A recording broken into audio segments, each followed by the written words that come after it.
I'm Thalim Pillay. I'm a director at the Risk Advisory Department at RSM. And today we're going to be talking about ESG, but taking a little bit of a different perspective in terms of looking at it from a C-suite level.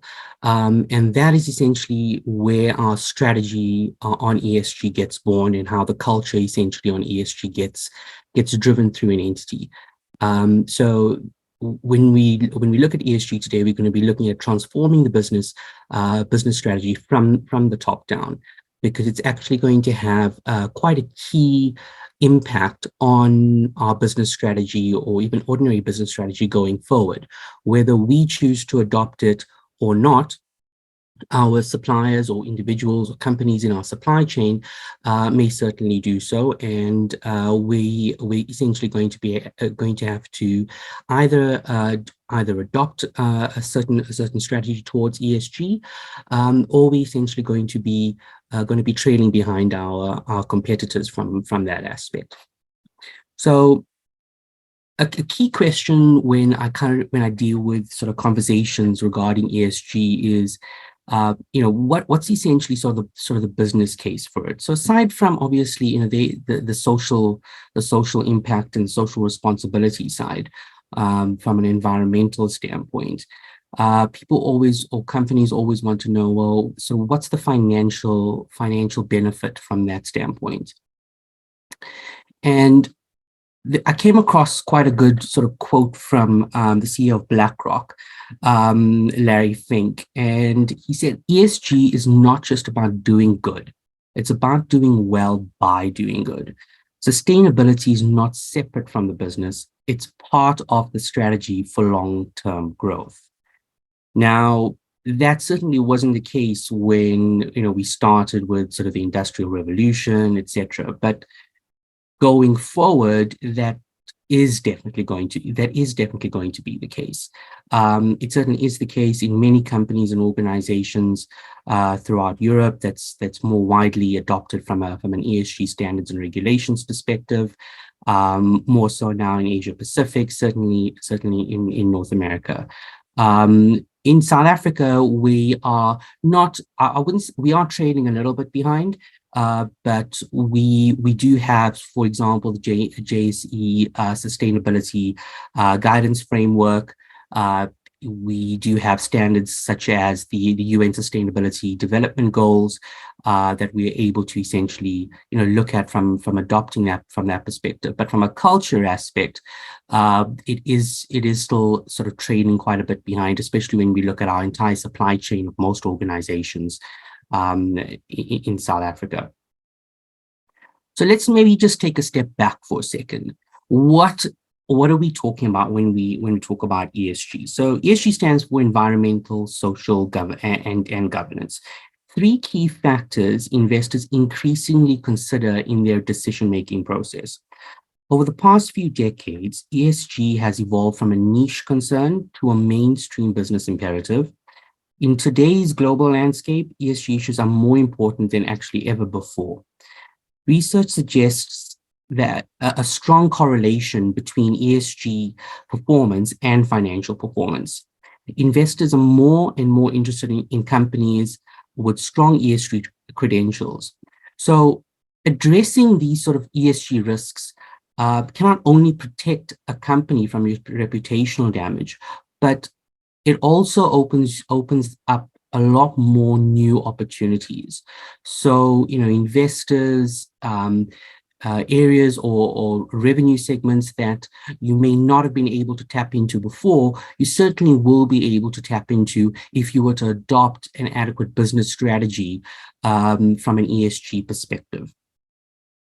So once again, going back to what I was talking about sort of just in the intro, when we talk about from a financial perspective, it's evolved. Now we're looking at what we're calling a triple bottom line, and that is people, which is our social responsibility side, the planet, the environmental health, and profit. We are business making entities after all. We're in business to essentially make a profit, but we want to do so in a corporate in a responsible way. A successful ESG approach balances all three of these factors of a triple bottom line. A growing importance of ESG businesses are now held accountable for their ESG performance by various stakeholders, including investors, employees, customers, regulators, and the public. So when you think about sort of stakeholders, investors, etc., they're not wanting to essentially get business or put their money behind organizations that could be essentially maybe greenwashing or from an ESG perspective, are not fully dedicated to essentially changing their business model and essentially being a good corporate citizen from an ESG perspective. Employees, if you think about your customers and your employees are essentially could also be your customers. They are people that's essentially that's working for you, and they do not want to work for organizations that essentially do not take the well-being of the environment into consideration. The customers in a similar way, they're changing their buying patterns to essentially look at the full supply chain and traceability in terms of the products that they are purchasing. And then you have the regulators and the public. So the regulators are essentially if you were to look at it from a South African standpoint, we don't have sort of full-blown regulation from an ESG perspective just yet. It is coming, but we do certainly have good corporate governance guidance. And from a governance standpoint, you certainly can use the King 4 from that aspect, and then dovetailing that with the JSE sustainable guidance framework. But I wouldn't look at it in isolation. There is a lot more information that it can actually be derived from international frameworks, just because it is an international framework. For example, in Europe, or if we're looking at the UN Sustainable Development Goals, there isn't a reason as to why we should not consider that in adopting a bespoke ESG strategy and framework for our own organizations. So the impact of ESG on long-term sustainability and business resilience: good ESG practices can mitigate risks, they can enhance your reputation, they're going to stimulate innovation because they're going to force you to change the way that you're doing business, and they're going to ensure essentially business continuity or longevity into the future. With many things, it is not without its challenges. So there are difficulties in quantifying and measuring ESG performance. These are just, some of the key challenges that organizations do face. Looking at, aside from the quantifying, the measuring in terms of the key metrics, we're looking at standardizations, balancing of the short-term financial performance with the long-term sustainable growth, and then integrating ESG factors into traditional business models and operations. So the difficulties in quantifying and measuring ESG performance, there's often sometimes ambiguity in determining which ESG factors to measure and how to measure them and how to report on them. And this is quite a link into the standardization aspect in terms of the frameworks that are out there, the SDGs from the UN, JSE sustainability guidance frameworks, and other sort of international frameworks that provide guidance from a KPI perspective on ESG metrics. So the two essentially go hand in hand, because once you sort of standardize or you adopt these sort of standardized frameworks, you are going to make it a little bit easier from a quantification and measuring perspective, because there is going to be consistency there.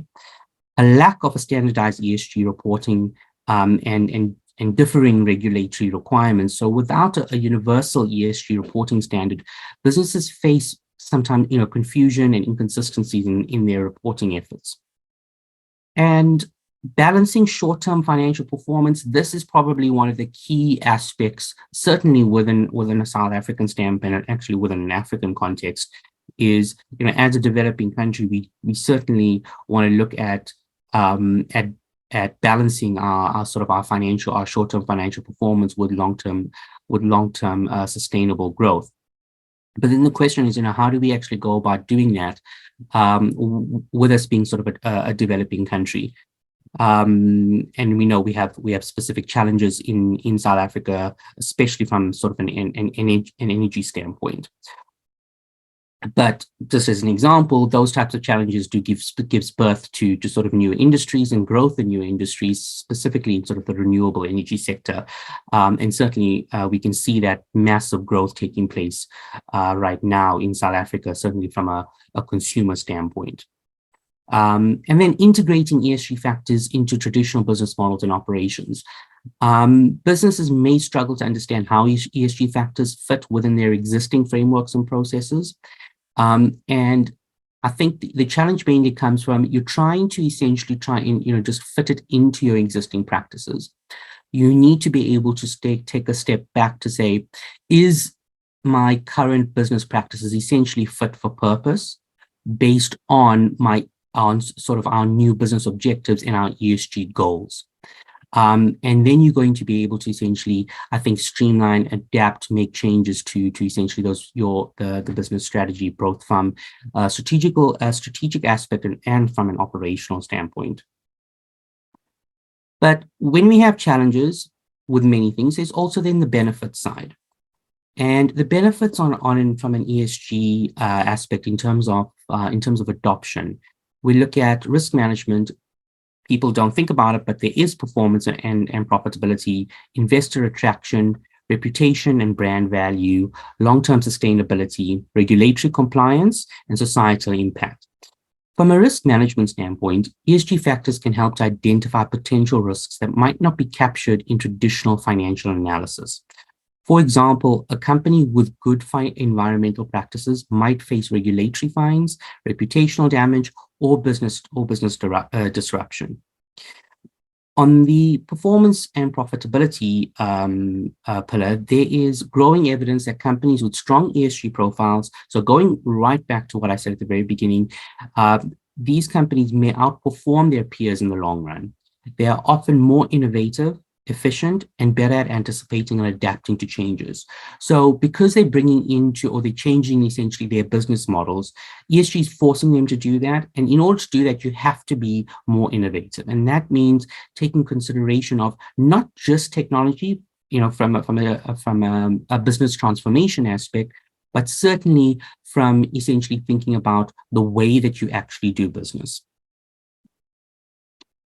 And then on the investor attraction side, more and more investors are considering ESG factors in their investment decisions. I've dealt with a number of companies where certainly from a South Africa standpoint, where the first time they would be getting a request or coming through in terms of, okay, what's your sort of ESG sort of compliance level, or what do you do from an ESG perspective? And then they'll send that over to us and they will say, okay, well, where is this coming from? Where did the request sort of start? And most times it's actually coming from sort of investors or funders into their business, because these investors do not want to essentially do business any longer with organizations that do not meet their own ESG goals. And this then ties into from a reputation and brand value perspective. Companies that perform well on ESG measures can enhance their reputation and brand value, making them more appealing to customers, employees, and their partners. So why are we doing this? We're not just doing this from a short-term perspective. If you're going to adopt ESG into your business, it needs to be with a longer-term view and a longer-term sustainability in mind, not just for the business, but the longer-term sustainability of the various factors in terms of from an environmental standpoint, the planet in which we actually do business. So by considering ESG factors, companies can ensure that they're not just profitable, but also sustainable in the long term. This could include issues like climate change, labor practices, and corporate governance. On the regulatory compliance side, as regulations around ESG issues become more stringent, companies that have already incorporated ESG factors into their operations are likely to find it easier to comply, because the compliance roadmap is sometimes a bit of an arduous journey. It's not just something that you can just switch on on any particular day. You need to be able to. ESG compliance means really changing and various aspects of your business, not just of your business, but of the supply of your entire supply chain in which you do business with. And then last but not least, by considering the ESG factors, companies and investors can contribute to positive societal outcomes such as environmental conservation, social equality, and good governance. So what is the importance of a top-down approach? Leadership plays a pivotal role in setting ESG vision, values, and objectives. And this is where we talk about essentially from the actual culture of the organization. The culture of an organization starts from the top down. You cannot expect employees or within your business, be it from the bottom up, in order to be able, or the middle management, etc., to be able to carry these values forward if it's not adopted at a board level and certainly at a C-suite level. So leaders can set the tone by ESG adoption by aligning these ESG goals with the organization's mission and their strategies. And that's essentially revising what your business plans look like. It's looking at, okay, these are my business objectives, but do I need to revise my business objectives? How does my business objectives now look? What does it look like when I consider various different types of ESG factors that come into play? A commitment from the top can influence corporate culture and behaviors towards ESG. By demonstrating a clear commitment to ESG, leaders can inspire and influence employees to embrace a sustainable practice. This trickle-down effect, the top-down approach, ensures that ESG principles are incorporated into strategy, operations, and culture at every level of the organization. So essentially, we're not just paying lip service. It means that we're trying to really build it into the fabric of the organization. There are many risks associated potentially with the late adoption of ESG, but taking a broader look of risks, with the risks, there are also opportunities. Identification and assessment of ESG risks, recognizing potential environmental, social, and governance risks is a critical first step. These can range from climate change impacts to regulatory compliance issues. And understanding how ESG risks can translate into financial and reputational risks. A mishandled ESG issue can lead to financial losses, damage to the brand reputation, as well as loss of customer or investor trust. While mitigating risks, business can also capitalize on opportunities such as green innovation, new market development, and improved stakeholder relations. Transforming risks into opportunities with a proactive and strategic approach, businesses can turn the ESG risks into competitive advantages, especially when you're sitting in a market such as in South Africa, where you're still essentially kind of at the birth of ESG being woven into the fabric of our organizations. You've got the early adoption from our perspective would essentially be able to give you essentially a leg over from a competitor standpoint. But that does mean building into and liaising and establishing certain relationships with various individuals and organizations along your supply chain. Because it doesn't just matter that you as an individual organization adopt these ESG goals. You need to look at the full sustainability and traceability of all the components that is factored into your supply chain that makes its way into your business, because all of that has an impact from a transformation standpoint. So what would be some of these steps? It is a lot more in terms of if you were to drill down into it, but if you were to just sort of maybe summarize it, we're looking at defining a clear ESG goals that align with the company's overall mission and strategy. So that is starting with identifying what you want to achieve with ESG and how it supports your broader business goals. If you can't answer this, you're not going to be able to move forward in terms of properly adopting ESG and building it into your entire business model. When we look at developing a comprehensive ESG strategy, this strategy should include clear action plans, roles, and responsibilities. And you're going to want to possibly look at potentially putting together a proper committee surrounding, from an ESG standpoint, that ensures sort of first of all, the development, or maybe a working group that can develop the strategy for the business. And then be able to and then move into the next phase, which is potentially a committee that can see its operational implementation.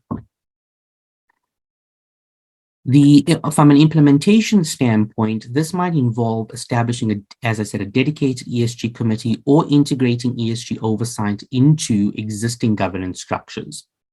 So this very much depends on, I suppose, on the size of your entity. So you need to be able to kind of do, or I say augment your current governance structures to what is sort of fit for purpose, by also balancing the financial side with the ESG benefit as well. And then lastly, from a step 4 perspective, foster a corporate culture. And we've been talking about, a corporate culture, and that's essentially what a top-down sort of approach is. And this can include integrating ESG factors into performance metrics, rewards and incentives, and communication initiatives that is maybe being built in from an employee perspective. So when we look at then the ESG strategy at a C-suite level, we essentially kind of break it down into our sort of 8 areas from a C-suite strategy perspective. Now, this is not sort of an operational plan. That is something that would essentially be derived after your strategy is determined. But these sort of 8 sort of building blocks that we call it will sort of give you a good idea of where you need to essentially start from a strategy aspect. So at the very beginning, we've been talking about this now, the leadership commitment and alignment with business objectives. The C-suite must commit to ESG principles and understand how they align with the company's overall business objectives. They should be able to communicate the strategic importance of ESG and its potential impact on business performance and reputation. The next aspect, or the building block, would be a materiality assessment. Now, you might think a materiality assessment is just from a numbers perspective, but actually here we're looking at it more from a qualitative aspects perspective. The C-suite, with the help of cross-functional teams, would need to conduct a materiality assessment to identify the ESG issues that are most relevant to the business, to the industry in which they operate, and the stakeholders. Now, the industry will play a key role. You need to be able to look at, there are many sort of ESG frameworks, and so I would say guidance frameworks that are being developed, software platforms with specific industries in mind. Now, if you were to look at from South Africa and from an African aspect, obviously, one of our biggest impacts on our sort of our environment, certainly from early on, has been from a mining perspective in terms of looking at our natural resources. And when you look at, you have to be able to look at it from an industry's perspective, and there's international guidance out there from a mining perspective in terms of what those goals will look like, should look like from in terms of companies operating within the mining industry. This would include a review of regulations, industry trends, and your peer benchmarks. So if you think about it, chances are the question, if you don't know the answer, chances are that question has been asked before, and the answer does exist, certainly possibly within a peer group or within consulting firms like ours. The third building block then goes into developing an ESG strategy at the C-suite level. So building on the materiality assessment, the C-suite develops a strategic plan that aligns with ESG initiatives with business objectives. It considers the risks, the opportunities, and sets clear and measurable goals. So we're not just paying lip service here. Measurable is quite a key component. There's no point in setting a goal if you can't measure yourself against it. The strategy should also address how technology can be leveraged to achieve ESG goals, such as using data analytics for tracking and reporting ESG performance, or implementing green technologies to reduce environmental impact. On the risk assessment side and the risk and mitigation side, the C-suite should identify potential ESG-related risks that could impact the business and develop a plan to mitigate them.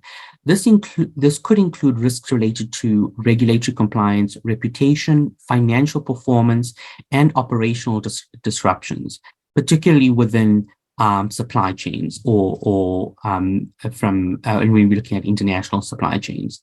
Mitigation strategies might involve protective compliance measures, proactive compliance measures, improved disclosure, stakeholder engagement, and the implementation of sustainable practices. So when you develop that strategy, you need to also, it goes hand in hand with an operational plan.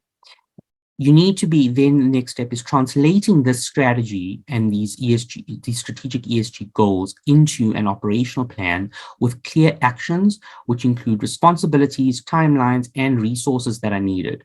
There is going to be a significant amount of resources, particularly with bigger organizations. So please don't underestimate the amount of resources that is required. It does not mean, though, that you can't start small and then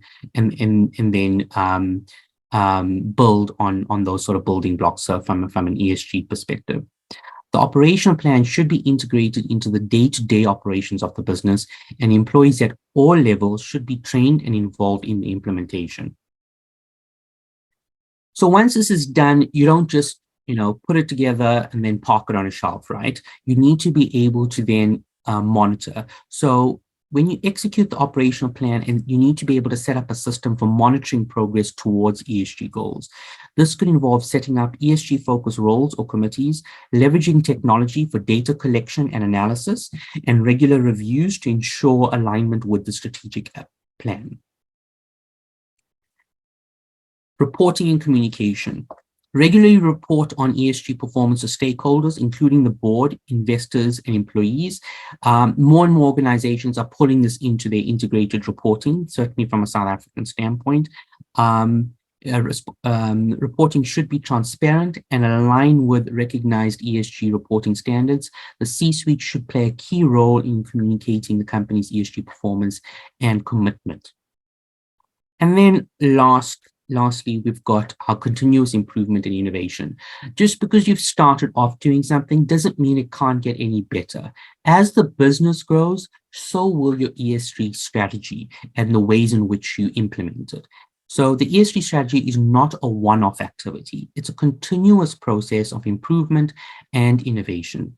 So we need to be able to regularly review and update the ESG strategy and operational plan, consider new ESG trends, which is happening all the time, especially within your industry. Do not look at it just fully globally. Try to look at it, if sometimes it might be too overwhelming, look at it more from a micro perspective in terms of your respective industries and regulations, and then explore opportunities for using technology to enhance ESG performance. The use of technology can certainly reduce the labor impact or labor resources needed to be able to facilitate ESG implementation. And that is essentially brings us to the end of our webinar. I just want to be able to conclude by saying, by integrating ESG into strategic planning and operations, companies not only manage risks and meet regulatory requirements, but they also unlock new opportunities, they enhance their reputation, and most importantly, they create long-term value for all stakeholders involved.